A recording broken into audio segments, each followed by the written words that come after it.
Today marks 1 week since Hurricane Maria hit Puerto Rico, and this morning we are just west of the capital city of San Juan in a small town of Cataño. And I want you to see, this is one of the areas that was hardest hit by flooding.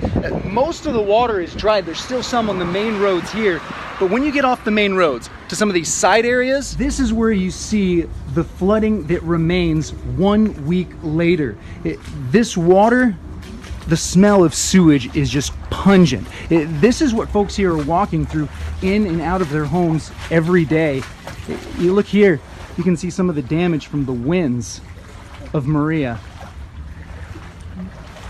You look over here, you can see those trees completely uprooted in the storm. Up on that roof, you can see a bicycle, seats from a car, belongings from inside of people's home. Who knows how far away that was. This is what people here are continuing to live with 1 week later. We've talked to several folks already who say help has still not come.